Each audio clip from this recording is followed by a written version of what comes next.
हमने previous video में beginning of farming पढ़ लिया। अब इस वीडियो में हम देखेंगे डोमेस्टिकेशन ऑफ एनिमल कैसा था। मेसोलिथिक स्टोन एज में लोग एनिमल्स को यूज़ करते थे as a protector and for hunting के लिए। बट इस पीरियड में लोग एनिमल्स को यूज़ करते हैं, जैसे कि एनिमल्स के वो डंग्स को, काउ डंग्स को यूज़ करते हैं एज अ फर्टिलाइज़र। शिप्स वगैरह के वो हेयर्स को यूज़ करते हैं for making cloth, woollen cloth, इन सारी चीज़ों को बनाने के लिए वो यूज़ करते हैं। और उनके मिल्क प्रोडक्ट को भी यूज़ करते हैं, काऊ के, बफेलो के। तो ये डेवलपमेंट हो गई है। ये जो डेवलपमेंट है वो एनिमल्स के प्रोडक्ट को यूज़ करना, वो इन सारे प्रोडक्ट को यूज़ करना सीखते हैं नियोलिथिक स्टोन एज में। और डोमेस्टिकेशन ऑफ एनिमल्स, और वो ट्रेड भी करते थे एनिमल्स प्रोडक्ट का। जैसे अगर जो लोग एग्रीकल्चर प्रोसेस करते हैं, जो लोग एनिमल्स को नहीं रखते, तो वो एक दूसरे को बटेर सिस्टम के थ्रू चीज़ों को देते थे, लेते थे। इन्वेंशन ऑफ व्हील क्या है?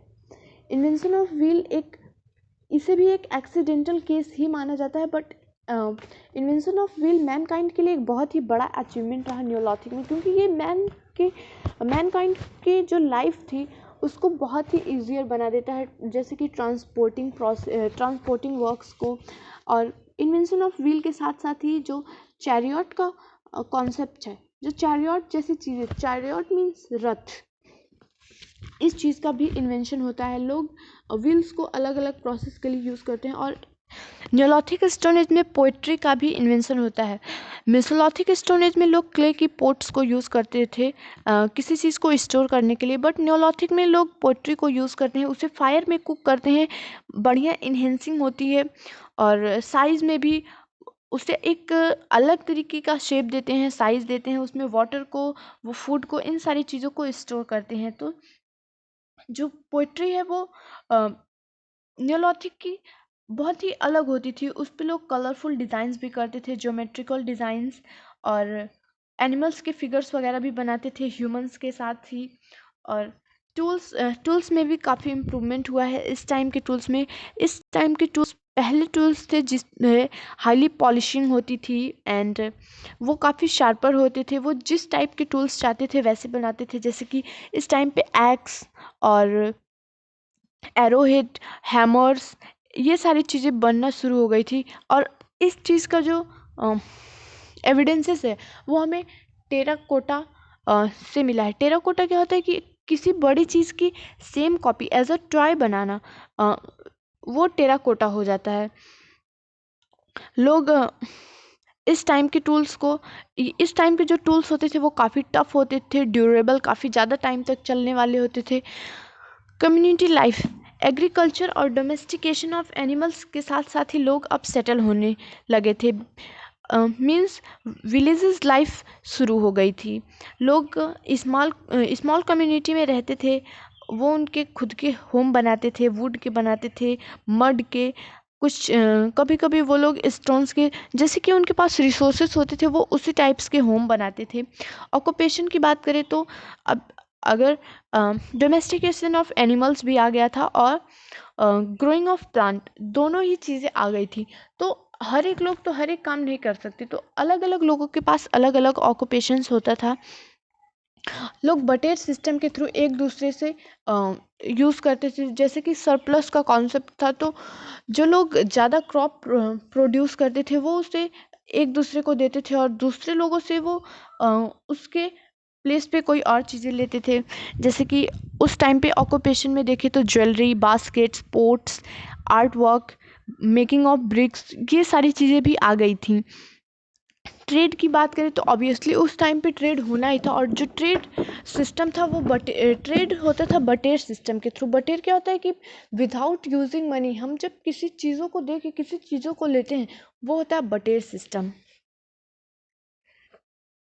तो लोगों को जिस चीज़ की ज़रूरत रहती थी वो एक दूसरे से एक्सचेंज करते थे। और नियोलिथिक साइट्स की बात करें तो नियोलिथिक साइट्स में जैसे कि मेहरगढ़ जो कि पाकिस्तान में है, और टर्की एक फेमस सेटलमेंट प्लेस था, जो कि जहाँ पे हमें बहुत सारी चीज़ें, बहुत सारे एविडेंसेस मिले हैं। कैथोलिक एज क्या होता है? जब लोग कॉपर का यूज़ करने लगे थे रिप्लेस रेदर देन स्टोन, वो टाइम पीरियड होता है कैलियोथिक का, जो कि 4000 BCE से 2000 BCE तक रहा। और कॉपर के यूज़ के बाद लोग ब्रॉन्ज का भी यूज़ करना स्टार्ट करते हैं। मैसूर जो कि कर्नाटक में है, और Narmada Gujarat, Indus valley civilisation एक बहुत ही बड़ा एग्जाम्पल है नियोलिथिक साइट्स का, जो कि हम नेक्स्ट चैप्टर में पढ़ेंगे। केस स्टडी, हम अब कुछ केस स्टडी देखेंगे। मेहरगढ़ की केस स्टडी। मेहरगढ़ एक नियोलिथिक एज का ही साइट है, जहाँ पे जो कि कांची प्लेन में लोकेटेड है। वो इस टाइम तो अपने इंडिया में नहीं रहा, वो पाकिस्तान में पाया जाता है। वहाँ पे हमें ज्योमेट्रिकल पोइट्रीज मिली हैं, टेराकोटा मिले हैं।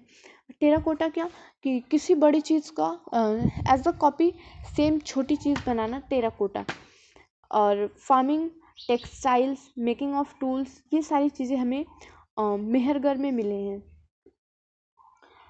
बुरजाहोम जो कि कश्मीर में है, ये भी एक नियोलिथिक सेटलमेंट की साइट है, नियोलिथिक एज की साइट है, जहाँ पे कि हम बहुत सारी डिस्कवरीज मिले हैं। लोग कम्युनिटी में रहते हैं, उनके किचन्स वगैरह देखने को मिले। ये हाउस ऑफ मेहरगढ़, तो लोगों के पास जो आइडिया था वो एक हाउस बनाने के साथ साथ लोग अलग अलग रूम्स भी बनाते थे। अब कोई हमारे पास रिटन रिकॉर्ड तो नहीं, तो जो हिस्टोरियंस हैं उनका मानना है कि ये लोगों के अलग अलग रूम्स रहते होंगे। और एक और केस स्टडी है दार्जिलिंग डालिंग, जो कि असम में है। ये ब्रह्मपुत्र वैली से बहुत ही नियर में है, और यहाँ की साइट्स पे बहुत सारे पॉलिश टूल्स, वुडन एक्सेस, ये सारी चीज़ें हमें मिले हैं। स्लैब्स, होज, काइसेल्स, और ये सारी चीज़ें जो हैं ये असम में मिले हैं। तो ये 3 बहुत ही फेमस नियोलिथिक साइट्स हैं। अब हमारा नियोलिथिक एज फिनिश होता है। इसके बाद नेक्स्ट चैप्टर में हम पढ़ेंगे Indus valley civilisation. Thank you.